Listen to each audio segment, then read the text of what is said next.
Welcome along to the fifth video of this series where we're taking a look at the Ofgem price cap. In part 4 we looked at the supplier comings and goings, the makeup of the price cap, and we also touched on standing charges. In this video we'll look at switchers, those consumers that move from one supplier or tariff to another in search for the best deal. We'll take a look at the wholesale markets and then we'll touch on the Nord Stream controversy. Switching activity has declined in recent years, purely because there's not a better tariff or supplier to move to from your current one, as the deal of the day is the standard variable tariff, regulated by, yes, that price cap. The graph here reflects the competition available in the market over time, and then its sudden decline with the demise of more than 24 suppliers in late 2021. But prior to the crisis period, switching was popular for many, but not for all. So why do people not switch? As staggering as it may seem, many people believe that changing supplier means interruption to their supply to either change pipes, wires or meters, and they just don't want to take the risk. Others are of the mindset that there's just not much difference between one supplier and another to actually bother, or they just have a sense of loyalty to the gas board or the electricity board of old times. Of course, that first point isn't true, and if people believe there's little benefit, there's nothing wrong with that. I guess they've been proven correct in recent years. However, the scale of supplier failures and the fact that almost 5 million customers have been transferred to a new supplier under the supplier of last resort process, or SOLA, in the last few years without being cut off or having wires, pipes or meters changed should evidence those that have had a fear of switching to consider it into the future.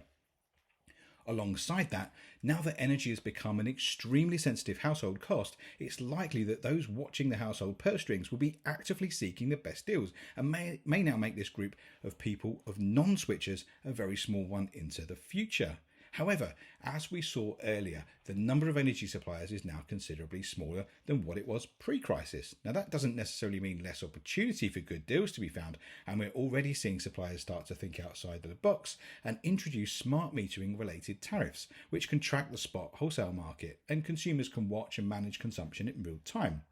But these are still variable tariffs and subject to the price cap. That means that whilst the rates are below the cap, they're fine, but they cannot go above them.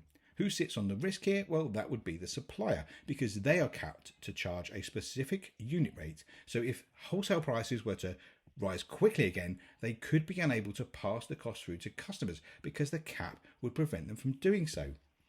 It's a dangerous but perhaps necessary risk to take.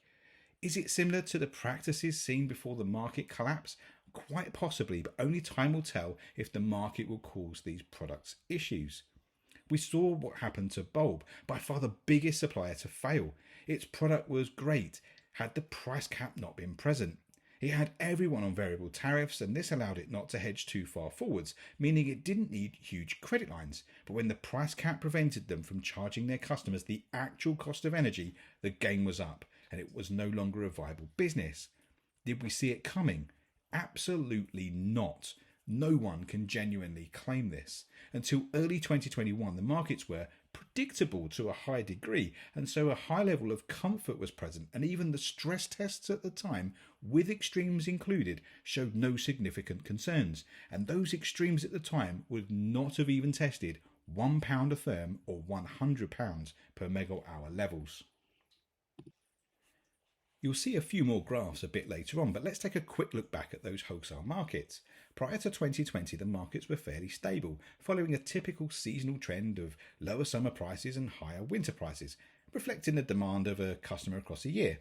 When I first started in the industry all those years ago in the mid-90s, delivered gas prices to customers for a year were below 10 pence a therm. That was when the market deregulated, and although you can't see it here, prices did rise, and by 2005 it was typically 30 pence a therm. This coincided with the new entrants that started to appear around that time.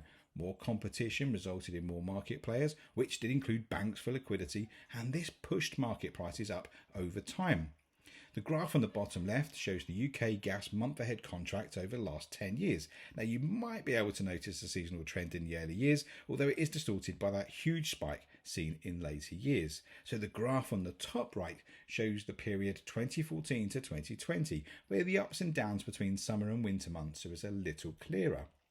During 2020, the global COVID pandemic pushed demand low as businesses closed their doors and manufacturing slowed, meaning prices were depressed. In 2021, as the lockdowns relaxed, we saw another twist that was out of our hands: the completion but non-certification of Nord Stream 2. Now, not many people would have heard anything about Nord Stream 2 until it was blown up alongside Nord Stream 1 in September 2022. We still don't have any clue as to who done it, despite there being plenty of conspiracy theories out there. Nord Stream 2 was a pipeline between Russia and Germany to supply a huge amount of gas. Europe at the time relied on Russia to deliver around 40% of its gas needs. Nord Stream 2 was a second pipeline to Nord Stream 1, which had been in operation for many years prior. The map here shows some of the various gas pipelines across Europe, with Nord Stream 1 and 2 shown in colour. Now, we get slightly political here and perhaps touch on controversial matters. However, it's important to understand why markets pushed so aggressively upwards during 2021, as it's not a result of Russia's invasion of Ukraine on the 24th of February 2022, as many would believe. Now, around a decade earlier, back in 2009, gas from Russia towards Europe passing through Ukraine was siphoned off by Ukraine, who had to pay billions of dollars in compensation. Now, this event had followed a number of disputes around gas supply to Ukraine, going all the way back to the 1990s. But around the same time as this latest event, Russia and Germany agreed for Nord Stream 2 to be built, negating the need to transport gas via Ukraine and secure further direct and secure supply to Europe. Once the pipeline was completed in summer 2021, certification was then required from the European side. This was initially delayed throughout 2021 and then ultimately refused on the 22nd of February 2022 by Germany. At the same time as the pipeline completion, Russia had stopped flowing gas intended for Europe via Ukraine, reducing deliveries to Europe. This caused concern for Europe, and as a result of this reduction in supply going into that key winter delivery period, made prices rally. This really was the pivotal point of the market extremities we saw. It was antagonisation between Russia and Europe. Russia wasn't bluffing. It no longer wanted to transit gas via Ukraine, as had been agreed a decade earlier, and Nord Stream 2 was now ready to flow. But Europe was getting cold feet, delayed the certification, so Russia called Europe's bluff, reducing the gas via Ukraine and made it clear the gas was waiting in the Nord Stream 2 pipeline. Europe just needed to open the tap at its end.